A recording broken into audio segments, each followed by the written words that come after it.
Welcome to Command Control Power, a weekly podcast hosted by 3 certified members of the Apple Consultants Network, drawing from over half a century of combined experience. We talk shop, interview vendors and colleagues, and share what we've learned while operating our technology consulting practices. Visit commandcontrolpower.com for show notes and click support to join our community for exclusive access to patron-only episodes, special features, merchandise, and other membership perks. This is Joe Saponari of CyMac, and my 2 co-hosts are Jerry Zigman of MacWorks and Sam Valencia of the HCS Technology Group. Thanks for listening. Well, I'm very excited for the new Mac Studio. I think it's a really cool product, this new device, a new Mac Studio device that pairs really well with, of course, the Studio display. This is, coming on the heels of the announcements just yesterday as we record, so I'm not sure when this will go in the feed, but the Apple event will have been a week or 2 prior as you listen to this. And so we're, excited to kind of just see how this works in practice, get some of the early review units out there and see what the specs are really like. But I'm incredibly impressed by the performance of what Apple's claiming and what some of the feedback has been about that so far. The M1 Ultra looks like an incredible leap above what they've already released. So they've made some really awesome progression with the first M1 machines and the M1 Max and now the M1 Ultra. And this Mac Studio is a whole new thing. Now, I was actually curious, I'm not sure, do we know that they're coming out with a Mac Pro per se, a new, desktop tower? I guess we assume they will. I think that's the general assumption, but we don't know, right?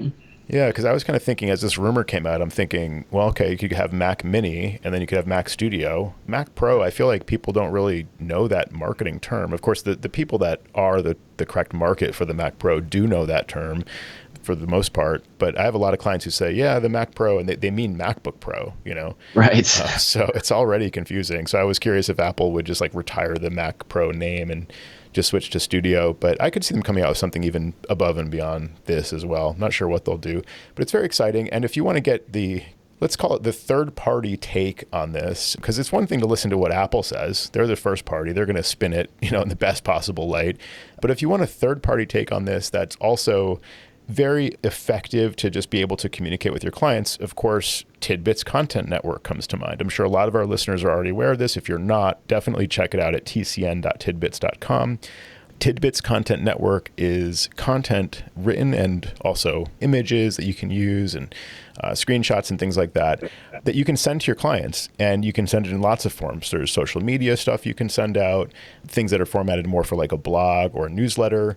I use TidBITS as the basis of almost all the newsletters that I send out.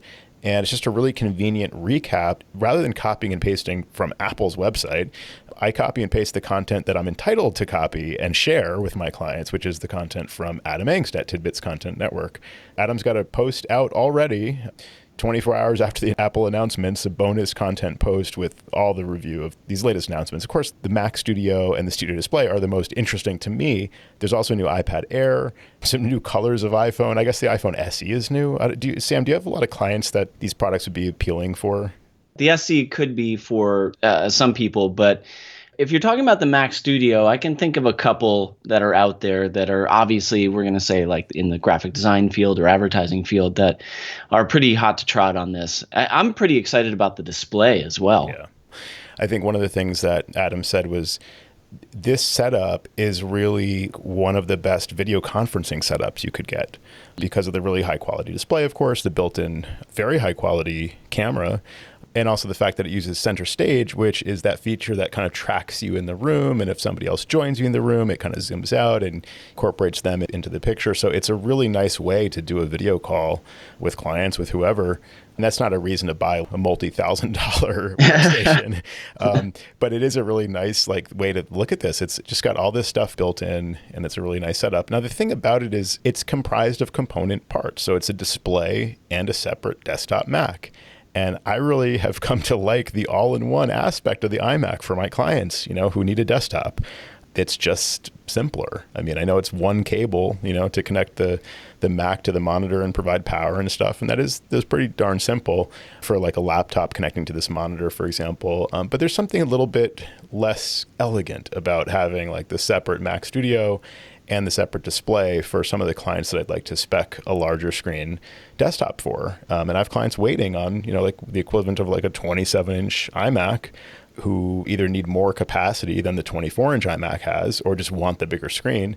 And we're still waiting. So I'm not sure if I'll be recommending it to those kind of just like home users, even if they have the budget for it, just to spend a little more, even though they don't need this like really fancy desktop system.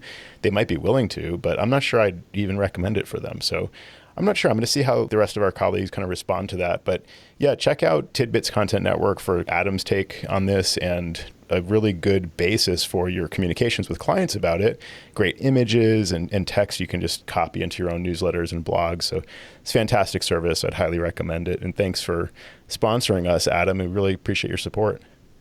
I'll throw in the me too and just say that we use it as well. And Matt on my team is in charge of handling our blog posts. And just periodically I'll see, because I get the alerts when a new blog post has been updated, I'll see a bunch of them come in. I'm like, oh, TidBITS to the rescue again. Yeah, exactly. Got some good content in there that Matt put up. Adam is a huge resource for the community, and he's a good dude too. I like him a lot. Speaking of TidBITS, Josh Centers, who's the managing editor of TidBITS, actually put out a new site called applebuyingadvice.com, and it's not affiliated with TidBITS, but it's got some excellent information on people that don't have a technician like us and how they need to make informed decisions on their purchases. He started talking about another project that's not associated with TidBITS, but he opened up a new website called applebuyingadvice.com. And he touts it as something that's like Apple buying advice for the rest of us, basically for the typical consumer that may not know what they need to buy, where they don't have a technician like us that's working for the company, and they need advice that sometimes the site can be a little overwhelming if you go to Apple's site and just try to pick out a model iPhone or a watch for that matter. I was just there the other day looking for a watch, and I was like, wait, what model do I need to, I was kind of confused myself, to be honest with you. I would recommend everyone checking it out and maybe sending that on to Nana, and maybe you don't have to help her with picking out her new next iPad or something like that, That's definitely going to save me some time. Well, what I love about the site also is that, yes, I can send clients directly to it and just say, here's some things to think about, because some people really do want to put in that time themselves and like really digest it themselves. Sure, I could interview them. I could look at their specs in Watchman, and I can, come up with my really good recommendation for them based on what I know about them and that kind of thing.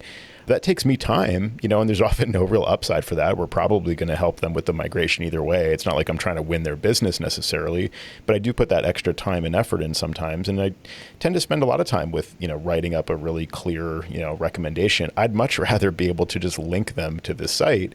And I love the fact that I can link them to the site without, the obnoxious ads popping up and videos auto playing and and the site trying to sell them on some crazy third party, recover something from your iPhone software. Like you ever get those? I mean, there's tons of sites out there where I want to send a client instructions on how to easily erase their Mac, right? First, 20 results all have everything I just described, auto playing video ads in the middle. The page scrolls on its own, inserts some crazy looking content in the middle. And you get to the bottom finally to see the steps that you're trying to send the client to. They're never going to scroll all the way down and find that, and when they do, you get to the bottom and it turns out that step 5 is actually go to the App Store and buy this other thing. No, I don't want you to advertise to my client. I can't send half of the internet to my clients because of annoyances of the online world today. And this site clearly looks really simple and clean, and it's something I can absolutely send my clients to. So that's a really great resource. I'm glad you brought that to my attention because I'll definitely be sending clients to it. So I was working with a client today who I think I've been working with since probably the very beginning of my company. It's kind of awesome sometimes to look at that and say, man, I've known this person for probably almost 20 years. I mean, there's some clients I think I worked with at my former employer before I started my company. I've been working with them almost as long as I've been doing this work, which is pretty great. And this one client, I used to do web design. I don't know what we called it back then. I was like the webmaster of some websites or whatever, really employed that under construction GIF far and wide with the caution sign. Is it the flashing one, Joe? Yeah, of course. Yeah. Blinking text, under construction, and the little flashing thing with the guy with the shovel and the caution sign and everything. Clients would say, I need a website. And, of course I was like, who am I to turn down work? Money is money. So I'll be a web guy too. And I had a little bit of experience with it, but I certainly was not an expert. I knew my way around a little bit of HTML and PHP and stuff like that to just do what I wanted to do. For clients, it was always a little bit of reinventing the wheel. But most people that I worked with just wanted something very, very basic, few pages, like a portfolio type site. And of course, over the years, we've started using Squarespace. I use that personally. I've helped other clients use it. Sometimes using Squarespace with a client really just means telling them to use Squarespace. Some of them need help, and that's what we get paid for. Now, and this client came back after 10, 15 years of me helping with his website, this custom generic website, and asked for a recommendation. I said, Squarespace. I said, you could probably set it up yourself, just go there, see what happens, see if you like it. And he loved it. He set it up. He said it was pretty straightforward for him.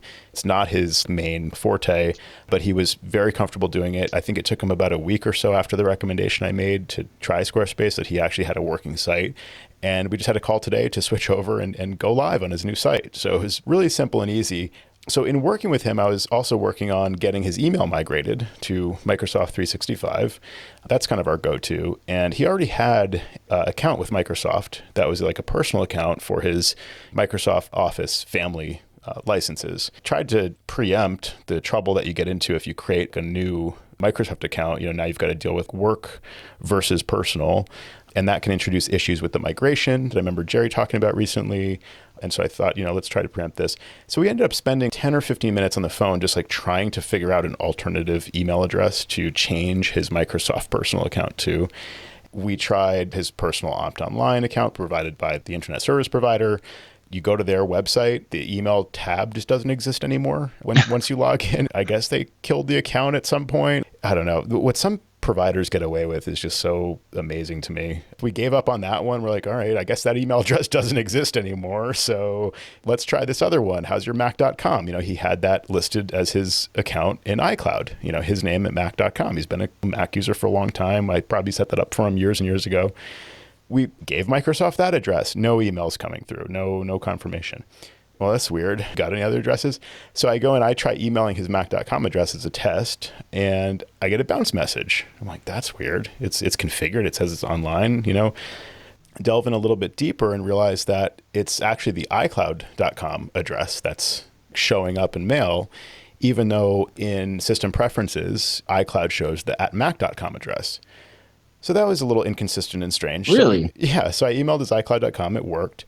Gave Microsoft that address. That worked. So I was like, okay, that's fine. So the iCloud.com is working. He didn't really care about the Mac.com because he hasn't really been using this address. But of course, it concerned me a little bit that address just like stopped working at some point. And for all we know, he got an email saying like, your address is going to go away now. I guess, yeah. So have you seen anything like this with a Mac.com address actually just going away? No, I mean, I have a Mac.com address and I refuse to give it up. So I'm not going iCloud. That's too new school for me. Right. Or me.com, that was like the most vain email address you could have. Blah. Yeah. My name at me.com. Me. How about if they just had me.com, That's fine that it existed. I technically have it. I don't think I've ever really used that one. But yeah, the same thing for me with the Mac.com address. It's existed for a long time. There's probably some accounts still out there that have it. It's easier for me just to keep it than to try to find all the places where I've used it and update that. And I've always told clients, I don't see that ever going away. If Apple once gave you this address, they're not just going to tell you no longer have that address anymore. That people would be up in arms. So I'm wondering how this could have happened. I mean, I wonder if like his account could have been canceled or deleted. He could have signed up again, but I feel like the address would have been reserved. He couldn't sign up as a quote unquote new person with his new first part of his email, first name, last name kind of thing at what was Mac.com, now iCloud.com. So I don't know how you go from having a Mac.com address to having the iCloud version of that address and no longer having the Mac.com address. That's the weird part for me. Has to be the situation where like it stopped being used and they canceled it and he reissued it, but only the iCloud was left. I mean, I don't know what kind of scenario that would come from, but it sounds like something like that. We're like, all right, we'll give you your account back, but we're keeping Mac.com. Right, exactly, yeah. If he had to sign up again today, you wouldn't get a Mac.com address, but then I'm not sure that his address would have been available. Maybe it did go out of service, and a certain amount of time went by and then it becomes available again for someone else. I still don't know if they recycle addresses like that, but just while we're talking, how we'd like to do live lookups. It says if you created it as of July 9, 2008, by the way, wow, and kept your mobile me account active and moved to iCloud before 2012, then you can use that address. So something happened and there was a definite hiccup in there, right? I mean, yeah, it has to be. Interesting. Well, thanks for the live lookup. There you go. That's probably the answer. Well, speaking of Apple services that have been a little bit, as we like to say, janky over the years, I had an observation of the Apple Music app recently. I don't interact with Apple Music on my Mac very much because I just don't like play music on my Mac. I use my iPhone and I stream it to my HomePod Mini or to my AirPods or whatever. I just use my iPhone for music. I don't use my Mac very much for music. I went to the Apple site recently, the apple.com website. Actually, I think I was also looking up the price of a watch, kind of browsing and like, I could use a new watch. Really, Ashley would like a watch. She's teaching yoga again. And there's lots of benefits to kind of like having a watch. She likes to track her steps and pay attention to those metrics and stuff. So I think she'd really appreciate having the Apple Watch. So of course, I was going to hand mine down to her and get a new one myself. I was on apple.com and at the top, they had the banner promoting how you can give to Ukraine. And they were linking to like give money to UNICEF. So I clicked the banner to go to UNICEF instead of a simple website that let me give money in whatever form to UNICEF directly. Apple does their magic of opening the Apple Music app instead. Okay, well, that's unnecessary. I'll play along here. Did it start playing U2 music, Joe? Right. I'm sure that would have happened at some point. Try as I might, I could not find a way to give money to UNICEF through this link from Apple. So I was kind of annoyed. They're trying to do a good thing. They can direct a lot of traffic at any given direction. So when Apple says give money to this cause, I think that's a really good thing that they're doing that.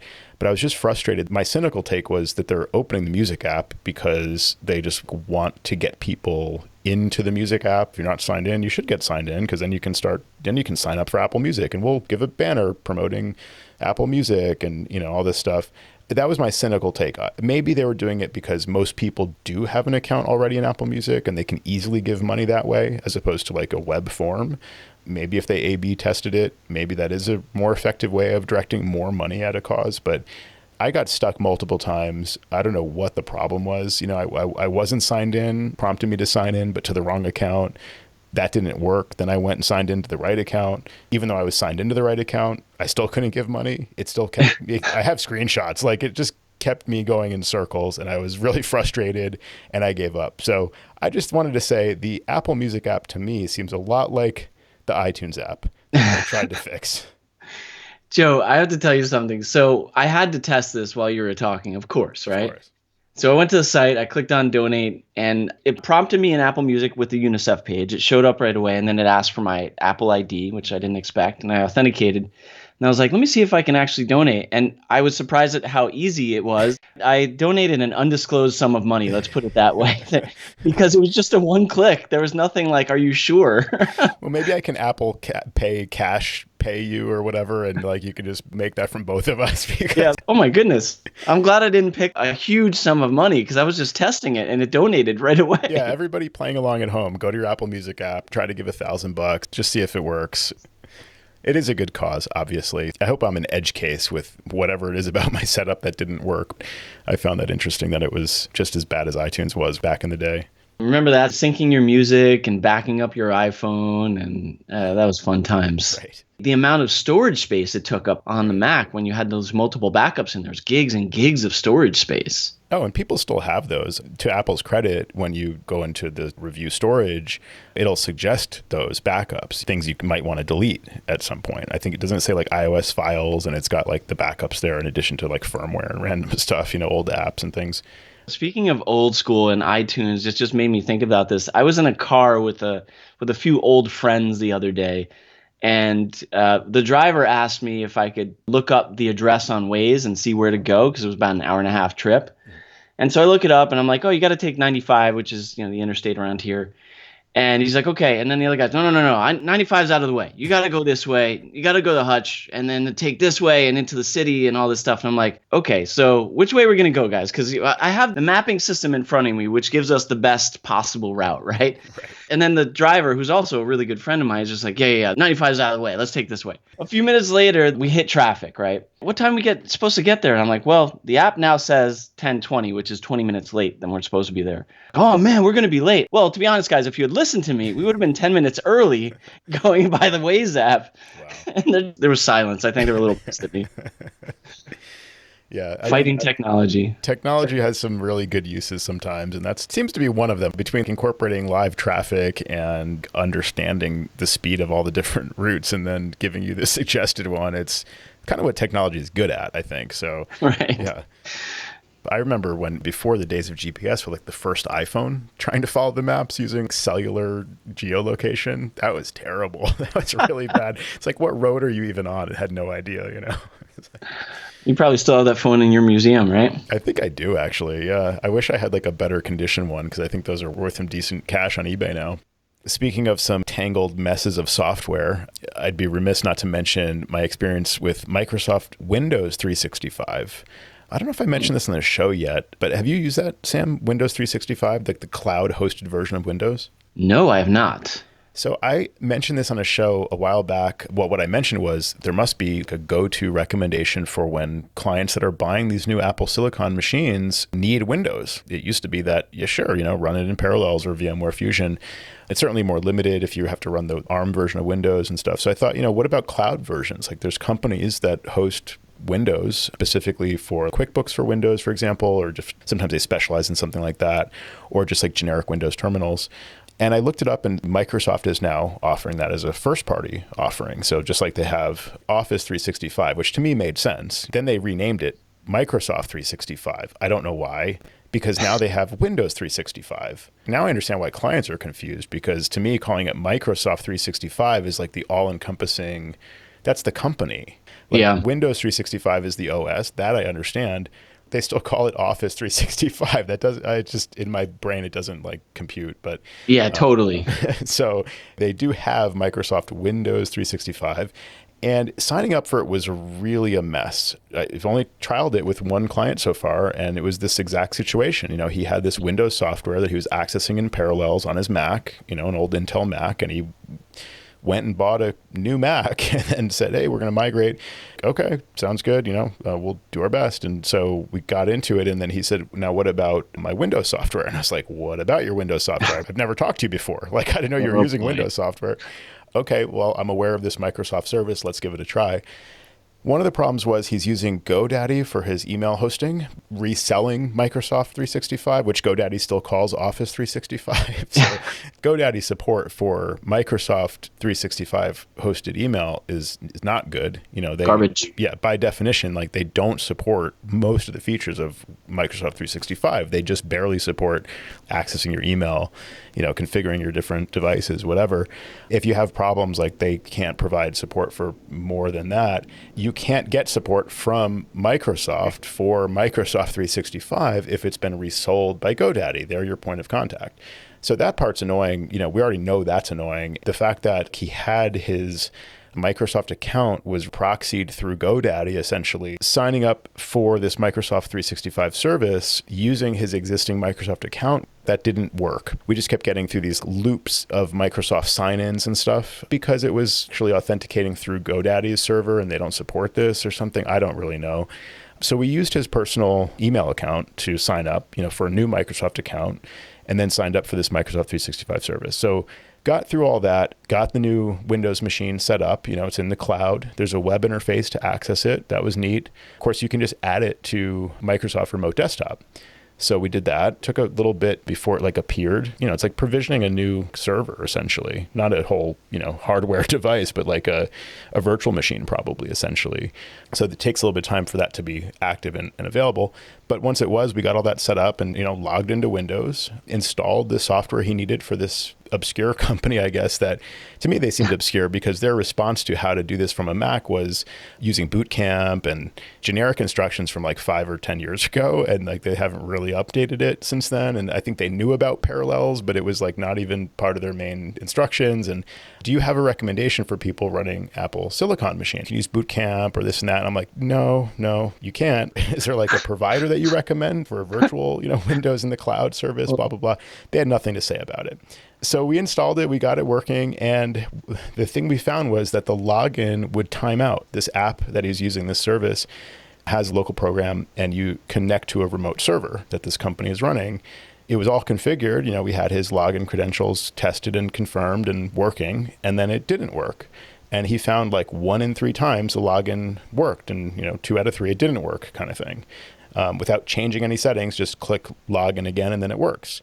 Very strange. And he never had that problem, he claims, never ever had that problem when he was using Parallels to access it directly from the Mac. That was not a good experience with Windows 365. I'm curious if anyone else out there has tried this yet. I think it was in beta when we were testing it. I'm not sure if it's even like fully released yet, or any reason to think that it wouldn't work the same exact way as a copy of Windows running locally would work. It was just a strange experience to have that. Basically, it could be more in its infancy and not perfected yet, perhaps. I'm not sure how long it's been out for. It's a cool concept, too, if it does fit the bill. I mean, it answers a lot of questions for people that need that virtualization option. Yeah, I thought it was the perfect solution. It's relatively inexpensive, as far as, I don't remember what the price was even, but it was like, reasonable to be able to access Windows software. And also it seemed like it was going to be much simpler than the old fashioned way of like buying a copy of Windows and buying Parallels or VMware and, installing it and maintaining it and dealing with updates, like just being responsible for an entire Windows computer inside your Mac. Having that be in the cloud seemed more appropriate. It didn't work out. And he ended up canceling the service, which was also another jumping through hoops kind of scenario where Microsoft's link to cancel the service didn't work. And, we had to like find a way to log in. I had to just figure out, I don't even know what I did to cancel it, to get to the page where I could cancel it. But their instructions were wrong about that too. So it was overall frustrating for this client and not a great experience for me. And I couldn't think of any reason why. The Windows machine is there. I'm connected to it. I'm trying to tell it to connect to another outside server. Why would that server not allow me to connect to it without making any changes? Then it would just work. So it just was inconsistent and strange. That's a little frustrating, man. Microsoft is a behemoth of an organization, and I feel like some of their stuff is like bolted on, not perfectly. Also explains the runaround sometimes when you're logging into services and you seem to be sent into a loop, where that happened to me recently as well, in dealing with Microsoft and trying to, they changed around some of their admin centers, like security and compliance, and where spam is located is now a different place. And I tried to log in, and even though I'm a global administrator, it says insufficient access rights. So I had to submit a ticket because it's just like it's so big and bolted together that I don't even know how long it would take to make that better. But right. I feel what you're saying in a different aspect of Microsoft, but it is the beast that we have to deal with. Yeah, exactly. I have had that same experience. It's almost every time I go to their site, even just to sign up for something simple, like could be Microsoft 365 Family or something. And it's like finding my way back to subscribing to that sometimes is like, why is this so convoluted? And then sometimes you put in their payment info and then it just like fails, it doesn't save. And then it's like weird stuff like that. I'm like, I'm trying to give you money. I'm trying everything I can to give you money. And your site is just like collapsing for no reason. It's so frustrating. I'm trying to give you money, damn it. You won't take it. Right. Yeah, it's kind of absurd too. I mean, that's the part they want to work. Sometimes I'll try and call a company for support or something and 20-minute wait or something. And instead I choose billing. And then I get someone right away. Oh, I must have gone to the wrong extension. Can you get me to support? Right. Because the billing department will answer quickly because they're quick to take your money. Yeah, usually the most optimized part of the whole organization. I think about how much we deal with Microsoft on a regular basis now. Obviously, we're Apple technicians. It's the definite combination of the two services that now make the perfect harmony. 365 is our go-to as well. Mm-hmm. We're even facilitating the use of SharePoint more, even though I don't think it's great. I think if you already have 365, it can definitely play a good role. It's that weird combination, how I recommend it now. And it just feels weird to do so even after all this time. Yeah, totally. Yeah, I remember the days where, Microsoft was the enemy or whatever. And it's like, yeah, we're, again, back to the cooperation thing. We're all about cooperation. And I think they're a great email host. They've got great support and they're inexpensive. They're at least very competitive with any other offering, if not better, better priced. So they're definitely my go-to for that. And, the fact that Apple supports them so well these days. I also remember the days where Exchange did not work so great in like the Mail app, and even support on the iPhone was like primitive at the beginning and stuff. So it's great that they're both so integrated with each other and they don't have that blame game going back and forth where it's like, oh, this is an Apple problem or a Microsoft problem and pointing the finger back and forth. I think they're in better communication than ever as far as like Microsoft supporting Apple's way of doing things and maintaining support for the latest OS. But speaking of vendors supporting the latest OS, I assume you've gotten the warning about Dropbox compatibility. I thought it was pretty interesting that Apple has like a page on their site, specifically talking about Dropbox compatibility, because it's not just about Dropbox compatibility, right? I mean, this is not an issue just for Dropbox. It's just that Dropbox hasn't yet supported an up-to-date version of their system extension. Exactly. I mean, they've had a long time to do this. I know Google took a long time too, though. So I guess there's got to be some details behind all of this that make it extremely difficult for a sharing or syncing service to be able to comply with the new system extensions. Because I think Google's is out of beta. I might be a little out of date with this, but I know as of like a couple months ago, they were still struggling to get their job done.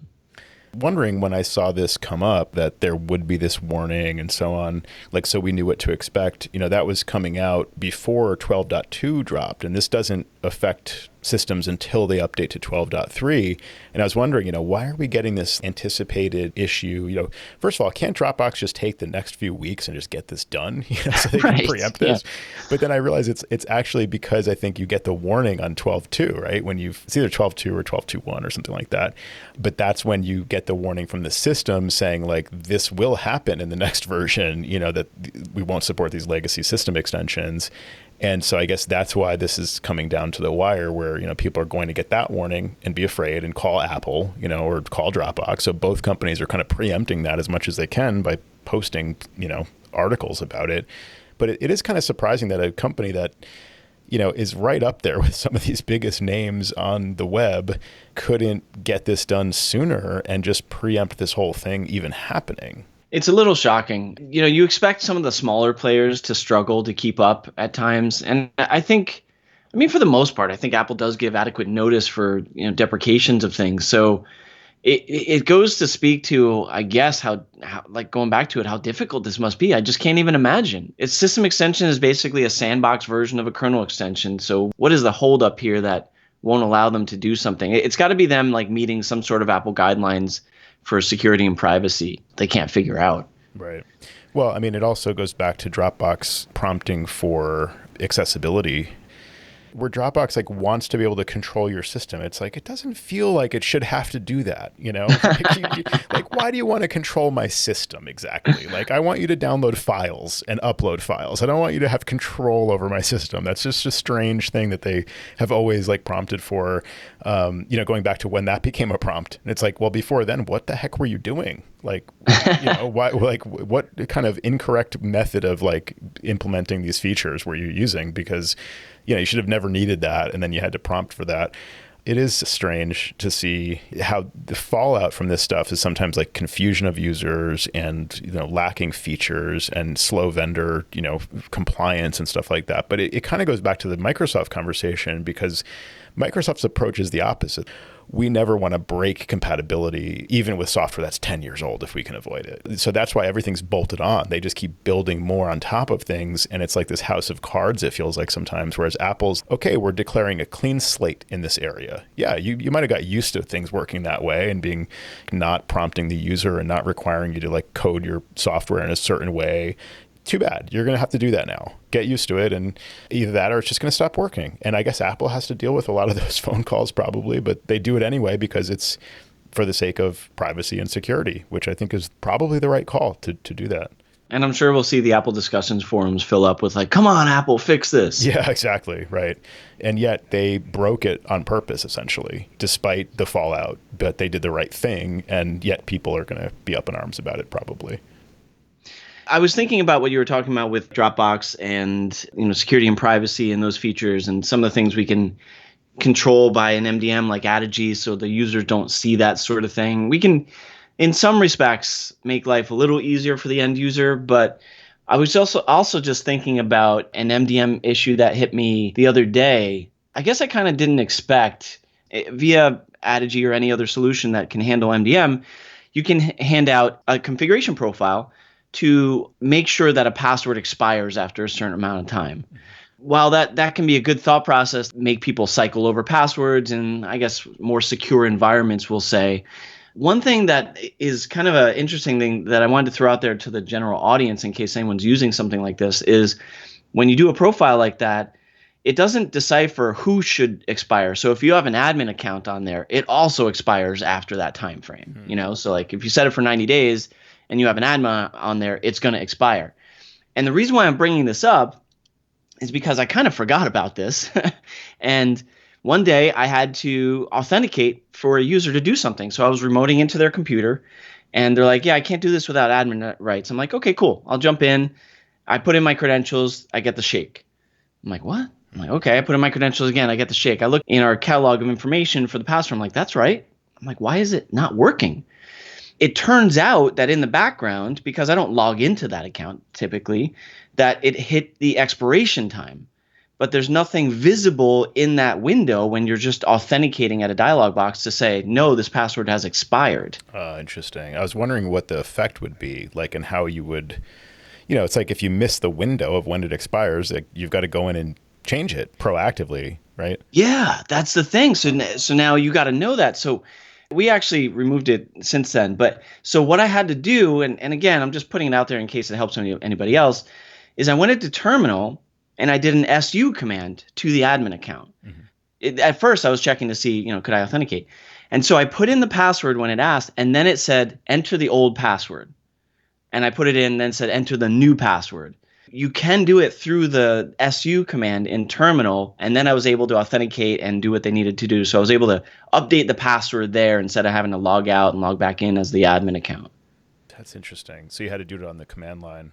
I mean, I'm sure you could log into the account, right? You could just log out of the current user and log in, and then that's where it typically shows you. Gotcha. Right. But you can't even do a switch user either. Like if you do a switch user, it won't, meaning through the fast user switching. Sure.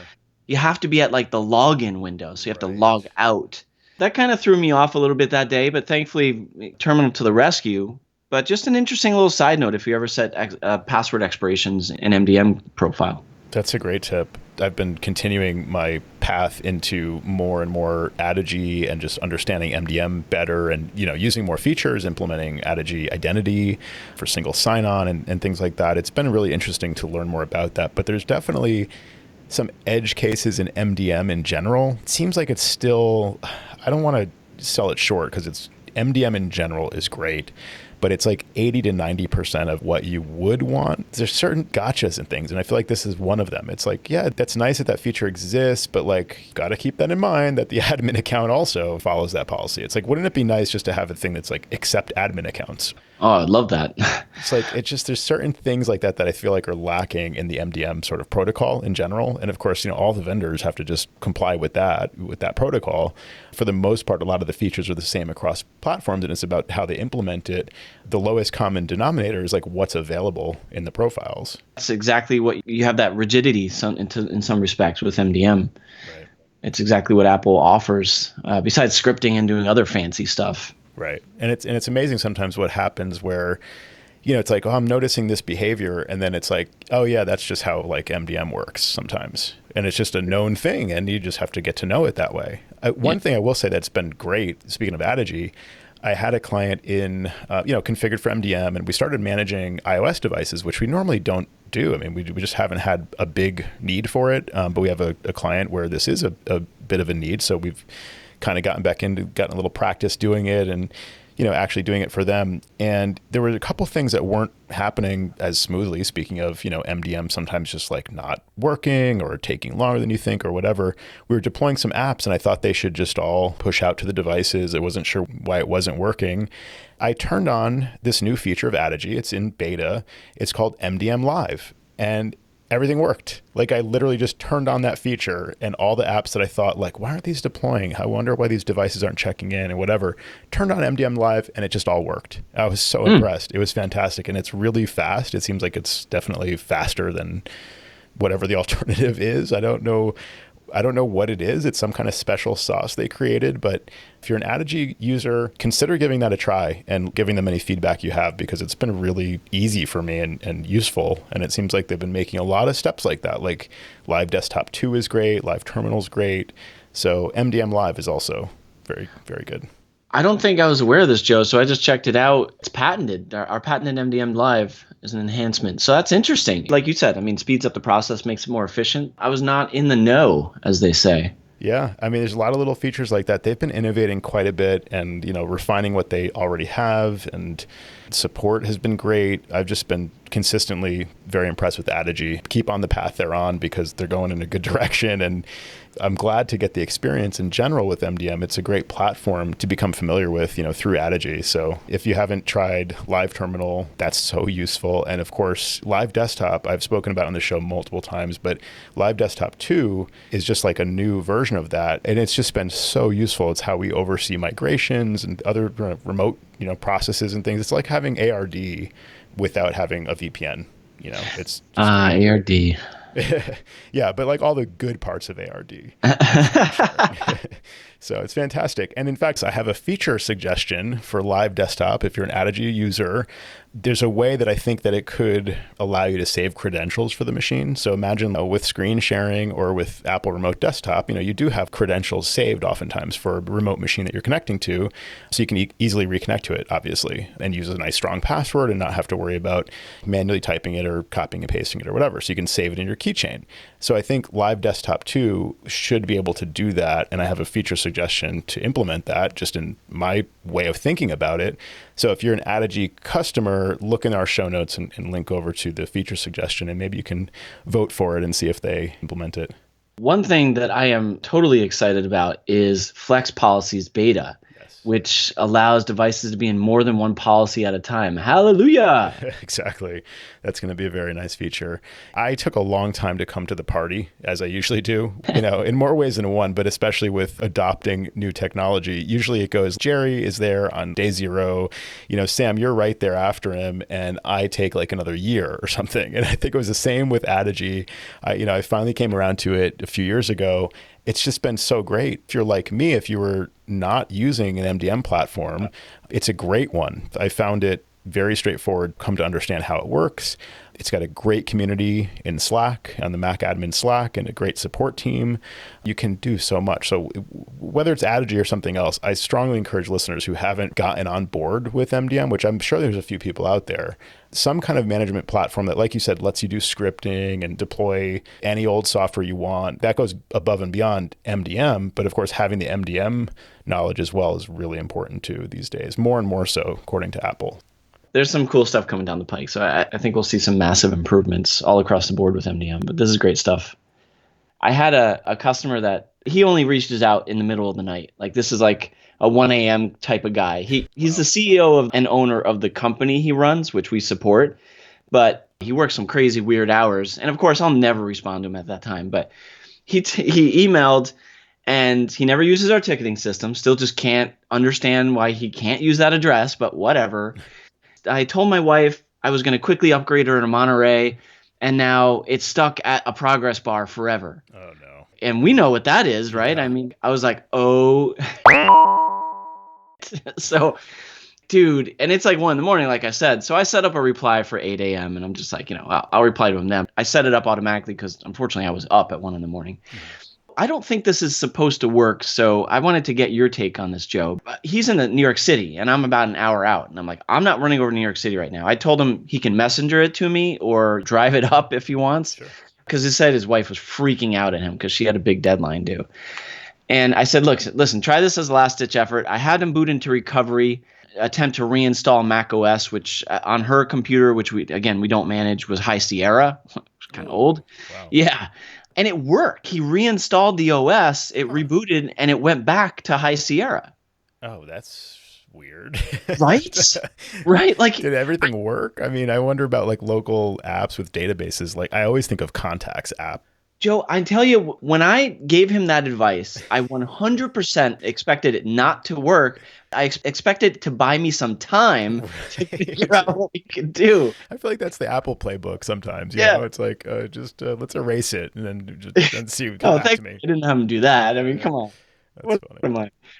But it worked, and I was just like, what? Wait, what? I was like, okay. I was totally ready for the messenger, to drive it up or something, and... In those situations, isn't it just stuck until you clear out that var folders issue? I mean, the only thing I can think of is the fact that maybe it was a different issue, so maybe that got stuck for a different reason entirely. Or maybe with High Sierra, like when you reinstall, it does work. I didn't think you could it's interesting. The recovery partition was still booting to High Sierra. Yep. So All of it. weird stuff. Yeah, that All just of it. doesn't make any sense. Wow. I was like, well, this isn't working, but give me a couple hours to figure out what we're going to do next. Under promise and over deliver. I'll give you some advice that's not going to work first, and then when it works, you'll be really impressed. Yeah, totally. And I was just like, okay, great. And he's like, you're a lifesaver. I was like, all right, you're welcome. Don't do that again. Yeah. Isn't it tempting to charge some kind of urgent response in that situation? I mean, how do you bill for something like that? They're one of our MSPs, so I told him I was billing it back to his normal monthly. Gotcha. Like, even though it was his wife's computer, we still helped him out. So yeah, it's tricky. I had one today. A client was, my email's not working. I'm getting a server error. It's a bit of a crisis. Okay, look up crisis in the dictionary, because first of all, there's no such thing as like a bit of a crisis. It's either a crisis or not. And I'm like, do I try to help this guy like right now because it's a crisis, And so I get him on the phone, I'd have him try to open TeamViewer. I'm still using TeamViewer, speaking of being late to the party with other platforms, but, and it's like not working. It's not connecting. And he says, oh, I think I know what the problem is. I have these Wi-Fi issues. And of course we didn't do his Wi-Fi either. If I'm offline, I guess that might be the issue. I'm like, yeah, that's going to stop me from connecting remotely for sure. And that's going to definitely result in some email problems. And he's like, well, I guess that's probably it. Well, here's the thing with the email. So I was going to gmail.com and I'd send the stuff from there. So that was my workaround. But then like now that the internet's down, I guess I wanted you to fix the mail program, but now that the internet's down, and I'm like, where's the crisis in all this? The crisis is like, you don't have Wi-Fi. Like, that's not even my problem though. So it was just strange. I'm like, this is so annoying now. And it was a 3-minute phone call to figure out that he doesn't even have Wi-Fi, so there's no charge for that. But like, even if I was able to fix it in 15 minutes or something, this is an urgent, like you're asking me for urgent response. Like you're asking me for immediate help because you're in a huge jam. Like, I don't know. Do you think clients are expecting to pay more when they ask for questions like that? I'm always tempted to be like, I'm going to charge you 50% more or double because like you made me drop everything to help you. Well, I know. I think that definitely depends on the personality. Some people are definitely not expecting to pay that. But others, some of them come right out and say it. I'm sure that's happened on rare occasions. We're like, hey, if you need to charge me more or something like that, let's do it. I need to get this done. Yeah. It's personality based, I find, if they expect it or not. Totally. Well, yeah. And I had another example of something today like that where a client, had something scheduled 3 weeks ago for today. And I saw it coming up, a couple of days ago on my calendar, my tickets. And so I just sent her a quick message through the ticket to say, hey, friendly reminder, looking forward to talking on Wednesday morning. I sent it like on Monday. She didn't respond until like last night. And this was for like a 9 a.m. call. And she said, oh, I'm so sorry. Like, I'm really overwhelmed with like X, Y, and Z going on. And like, I need to cancel. I need to, postpone, whatever. Judy sent her the reply, like, we may have to charge for this per our cancellation policy, for the late cancellation, because this is exactly what I was trying to preempt. I'm giving you the reminder 2 days ahead of time. So you can come back to me and say, oh, sorry, can we change that? Sure. If I have like a full day notice, I'm fine with that. I wouldn't even be annoyed. I'd be happy, like can use the time. But instead, the night before kind of thing, like this is why we have a cancellation policy, to discourage this kind of behavior. So we said, we may have to charge you. And she's like, what's the fee? My husband's going to be furious. And I'm just like, I found that response annoying, but I'm like, we'll waive it in this case, but it's like, it's good to have the policy so that you can hopefully in the future encourage the right kind of behavior. Yeah, that's a bit of an out right there, that you were nice enough to do that, but having the spouse out is like, I don't know, you start to feel bad on a personal level for that person. Exactly. I was like, I don't want to be responsible for that. And that just doesn't sound nice. And anyway, like I can use the time. It's fine. But, it's one of these things where some people will be like, I'm so sorry I have to cancel. I don't mind if you charge me. Or like, I know you have to charge me kind of thing. If they mention it, that's great. I'm happy to work with them when they understand the policy and they mention it, or when they offer to pay like a rush fee or something. That is motivating to me. I'll be like, sure, I will drop everything. You understand that I'm doing that and you're willing to pay for it. Like everybody's happy in that case. But the ones that are like, I want everything and I don't want to pay for it, that's annoying. That's BS, as we say. So I want to take a quick second to thank one of our longtime supporters, Nate Cinal of Scout IT. Nate was kind enough to send us some goodies from his company, branded goodies that while we don't expect it, was very kind and very nice. And I was wearing his shirt just the other day. So, and Joe, you got a couple of goodies from him as well. We haven't given them out to Jerry yet because he's too far in the sticks up in his castle. But right. we do appreciate it, Nate. And I wanted to say thank you live on air. Yeah, awesome. The shirt is really comfortable, and that was really nice of you. So yeah, thanks, Nate. Definitely everybody check out wearescout.com, Scout IT. Thank you guys so much.